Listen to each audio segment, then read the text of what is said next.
Hi అండి, Chaturya CSK YouTube ఛానల్కి స్వాగతం అండి. ఇవి వెన్నండ్లో ఒక కప్పు బియ్యం పిండి ఉంటే చాలండి, అలా స్నాక్స్ కింద చేసుకొని అప్పటికప్పుడు స్వీట్ కావాలంటే తినచ్చు. చాలా బాగుంటాయి, పిల్లలు పెద్దలు కూడా ఇష్టపడి తింటారు. తొందరగా కూడా అయిపోద్దండి, కరెక్ట్గా మనం తెలుసుకొని చేస్తే. దానికోసం ఇక్కడ నేను బియ్యం పిండి తీసుకున్నానండి. బియ్యం పిండి, పంచదార, కొంచెం వెన్న ఉంటే సరిపోద్ది. 3 కప్పులు బియ్యం పిండి తీసుకున్నానండి. 3 కప్పులు బియ్యం పిండికి ఒక అరకప్పు వెన్న వేసుకుంటున్నాను. ఇంట్లో తయారు చేసిన వెన్ననండి, మీరు బయట ఉన్నది వేసుకున్నా పర్వాలేదు. కానీ వెన్న ఎక్కువ అవుతే మళ్ళీ పాడైపోద్దండి. మనకి చేసేటప్పుడు నూనెలో మొత్తం స్ప్రెడ్ అయిపోద్ది. అందుకని తక్కువే వేసుకోండి. వెన్న వండలు కానీ వెన్న కొంచెం తక్కువ వేసుకుంటే మనకి బాగా వస్తాయి. ఇలాగ అరకప్పు వెన్న అయితే సరిపోద్ది 3 కప్పులు బియ్యం పిండికి. చూసారా, వెన్న అంతా కలిసేలా కలిపితే మనకి పిండిలోని అలా కలిసేటట్టు చూసుకోవాలి. అలా కలిసిన తర్వాత మనం కొంచెంగా వాటర్ వేసుకొని, ఎందుకంటే వెన్నలో తేమ శాతం ఉంటుంది కదండి, అందుకే కొంచెం వాటర్ వేసుకొని లైట్గా చూసుకుంటూ కలుపుకోవాలి. కొంచెం తగినంత సాల్ట్ కూడా తక్కువ వేసుకున్నా పర్వాలేదండి. వేసుకొని ఇలా ముద్దలా కలుపుకొని పక్కన పెట్టుకోవాలి. ఇలా పక్కన పెట్టుకుని చిన్ని బాల్స్ కింద చేసుకోవడమేనండి. తర్వాత చిన్ని మనకి ఏ సైజు కావాలంటే ఆ సైజు, కాకపోతే చిన్న సైజు అయితే మనం ఆయిల్లో ఫ్రై చేసేటప్పుడు కొంచెం లోపల కూడా మనకి బాగా వేగుతాయి. అందులో వెన్న వండలు కాబట్టి చిన్నగా ఉంటేనే బాగుంటాయండి.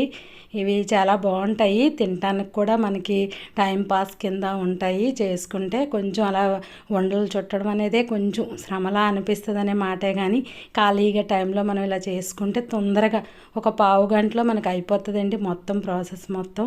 చక్కగా ఇలా అన్ని వంటలు చేసుకున్నాక ఆయిల్ అనేది మనకి మీడియంలో ఆయిల్ కాగిన తర్వాతే, పూర్తిగా ఆయిల్ కాగకూడదండి.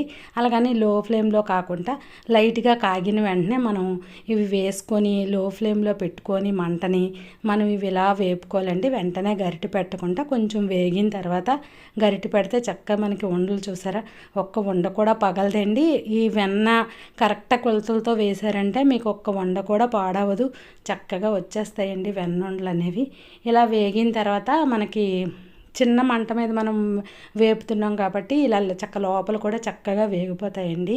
ఇలా అన్నీ వేగిన తర్వాత తీసి పక్కన పెట్టుకోవడమే.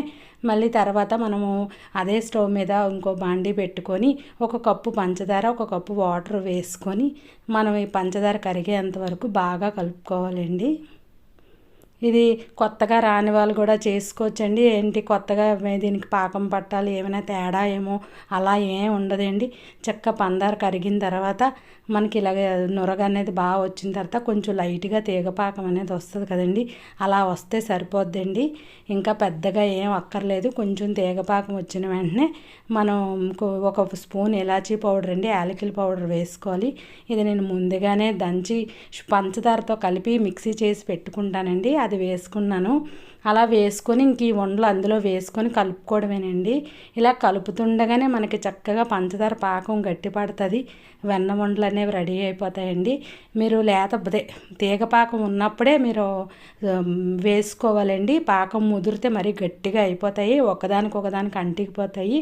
అందుకే మనం తీగ పాకం రాగానే ఇలా వేసుకుని కలుపుకుంటా ఉంటే లో ఫ్లేమ్లోనే మనకి చక్కగా రెడీ అయిపోతాయండి. ఇంక స్టవ్ ఆఫ్ చేసి ఇంక తినడమేనండి. సూపర్ ఉంటాయి.